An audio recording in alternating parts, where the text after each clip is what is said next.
What's good? It's your boy CJ Goodfella back with the boxing clinic.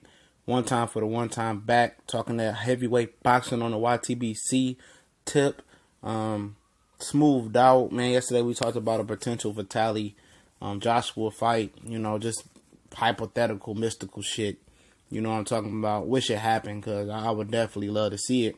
But apparently in a couple news outlets, Boxing Center, another thing I seen, it had that apparently Eddie Hearn and Anthony Joshua already have a reserved a venue or something like that for the Tyson Fury fight. Tyson Fury come out and said he'd beat Anthony Joshua easy, and on top of that, Luis Ortiz said he's ready to take legal action against Anthony Joshua if he doesn't fight him at the mandatory later this year, because he is the mandatory. Pulev is the IBF mandatory, I believe. Luis Ortiz has been waiting this time to be the WBA mandatory. Eddie Hearn's talking about that they would have to probably drop the IBF, and I guess they wanted to keep the WBA before the Vladimir Klitschko fight even happened. So that's a dilemma right there. Like I told everybody right after the fight, you know, Luis Ortiz is next in line. He made it clear that he's not taking any step aside money for the fight. And if it is, it's going to have to be a hell of a lump sum. But like I said, Eddie Hearn and Al Haymon has a close working relationship. Ortiz is managed by Al Haymon. Al Haymon manages Deontay Wilder. And if Eddie Hearns can, you know, make something happen, you know, between, you know, get Al some money to make that Deontay Wilder and WBC thing, and let, you know, Luis Ortiz fight Wilder, because he was supposed to fight Bermane Stiverne for the #1 mandatory spot to Wilder's belt. You know, Al and Eddie can make that problem go away, and then Joshua can keep both belts and defend it versus Pulev. And next year, I guess Tyson Fury will be ready. I know Deontay Wilder said he doesn't see Tyson Fury dropping all that weight and coming back the same. We just have to wait and see.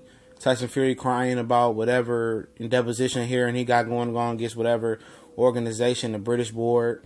I'm saying they out hoodwinking them, they out to get them. So it's a whole nasty. A lot of stuff has to go right for Joshua and Fury to get together and for that to fight. And it's a lot of backstories to backstories to backstories, just to make it happen. You know, it's a long shot for everything to fall in place to happen, but it can happen. Eddie Hearns is that guy. He can make it happen.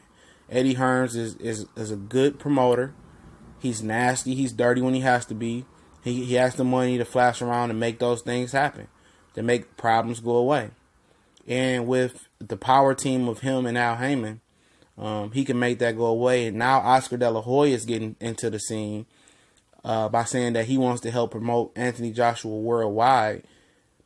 And we know that Al Haymon and Oscar De La Hoya doesn't have the best relationship, and Al Haymon and Eddie Hearn do. But what we did know is that it's a report out there. I forget the reporter's name, but at the weigh-in of Canelo Alvarez and Canelo Alvarez and Chavez Jr., I believe Al Haymon still advises Chavez Jr., so he showed up. Oscar De La Hoya and Al Haymon actually embraced and hugged. You know, this Cold War, it was already starting to break, and it seems like it has shattered, it has broken, and all the wing gates are open. It seems like everybody wants to put the betterment of boxing first, the betterment of word, the better of boxing first. And with Bob Arum and Al Haymon buried in hatchet after the lawsuit, Bob Arum loses to Al Haymon. Golden Boy Oscar De La Hoya loses to Al Haymon. Next thing is for them to tie loose ends with Richard Schaefer, which is going to be hard to do. When a guy you showed the ropes to the boxing business, he showed you the financial ropes in Oscar De La Hoya. You know, and for him to backstab you like that, if you don't know the situation, it's, you know, go look it up. Maybe I do a video on it, get enough requests. For him to do you like that, you know, it hurts Oscar. You know, that's a bridge that's going to be hard to mend. But for Oscar and Al Haymon to embrace backstage and get over the lawsuit and stuff like that, and them putting the Bob Arum able to get over the lawsuit, and everybody can work together, boxing could be better. PBC can be better. Everything could be better. You know, with them having a leverage of PBC for heavyweights and all fighters, puts more pressure on HBO to do what Bob Arum and Oscar De La Hoya wants to do, because they're really, you know, opening the market. But it's a real deep situation. This your boy CJ Goodfellow with the Boxing Clinic. Guess what? We gone.